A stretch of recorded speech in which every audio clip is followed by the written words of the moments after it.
मैं जिस जगह पे खड़ा हूँ इसको नगर थाना कहते हैं। यानी हमारे पीछे जो तस्वीर दिख रही होगी उसे सिस्टम की उदासीनता कहें या लापरवाही।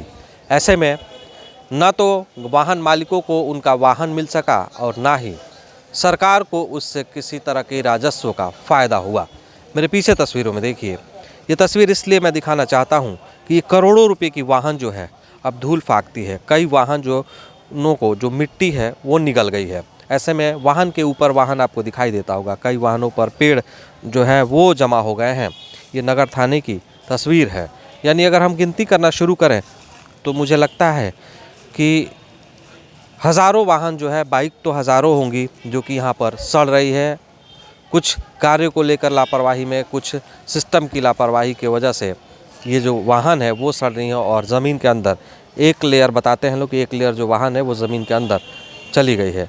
यानी पहले कभी शराब जो है वो ज़मीन के अंदर चली जाती थी, चूहे पी जाते थे। यानी अब यहाँ चूहा जो खुदाई कर ज़मीन के अंदर इस वाहनों को ढकेल देते हैं। ऐसे में ये पूरी तस्वीर जो है आप साफ तौर पर देख होंगे कि कितनी वाहन होंगी जो कि काफ़ी दिनों से सड़ रही हैं।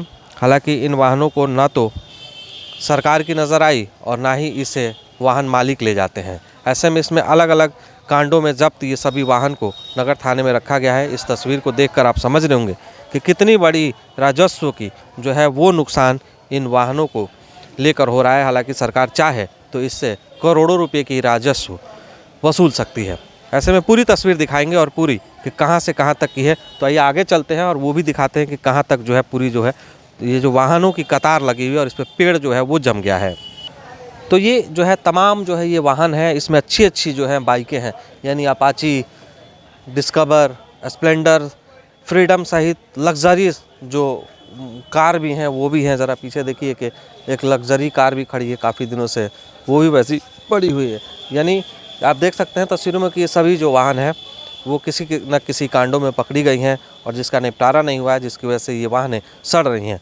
अब इसमें बहुत कुछ बचा नहीं है, कुछ वाहनों को तो मिट्टी भी निकल गई है। उधर की तस्वीरों में देख रहे होंगे कि क्या हालात है, जानवर घूमते हैं, पेड़ जो है वो पूरा जो है उसको अपने जो आगोश में ले लिया, इसे कैद कर लिया है। इस तरह की ये तस्वीर है। जहाँ देखेंगे वाहनों की कतार ही दिखेगी। आप इधर देखिए कि ये सब भी वाहन है, इसके अंदर जो है वाहन है और वो जो है इसके अंदर चला गया। देखिए इसको देखकर आप समझ रहे होंगे कि बाइक है और पूरा जो है ये पेड़ उस बाइक के ऊपर पड़ा हुआ है। यानी ऐसी तस्वीर है। उधर भी देखेंगे आप तो वाहनों की कतार लगी हुई है आगे तक। यानी पूरे थाने के इर्द गिर्द कहीं भी देखेंगे तो वाहनों की जो है लंबी कतार है। यानी हज़ारों की संख्या में जो वाहन है वो यहाँ पर मौजूद है। लेकिन सिस्टम की नाकामी कहें या लापरवाही, इसकी वजह से ये वाहनें यहाँ सड़ रही हैं। ना तो गाड़ी मालिक को इसको फ़ायदा मिल रहा है और ना ही राजस्व जो है सरकार के खाते में जमा हो पा रहा है। अब मामला क्या है इस पर भी हम बात करने की कोशिश करेंगे। लेकिन फ़िलहाल ये तस्वीर आप देख लीजिए कि किस तरह की जो वाहन है वो पड़ी हुई है और वाहन के ऊपर वाहन जो है वो खड़ी है और लगातार कई वर्षों से ये वाहनें जो है नगर थाने की कैंपस में सड़ रही है। ये अकेला नहीं है नगर थाना जिसमें इस तरह की वाहनें सड़ती दिखाई दे रही होंगी।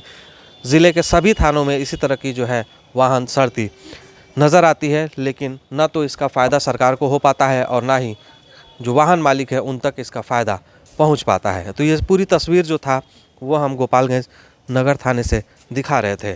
तो ऐसे में हम अपील करेंगे सरकार से कि अपने सिस्टम को सुधारे और जल्द इन वाहनों को या तो नीलाम करे या फिर उन वाहन मालिकों तक पहुंचाए ताकि उनका फ़ायदा हो सके या फिर सरकार का फ़ायदा हो सके।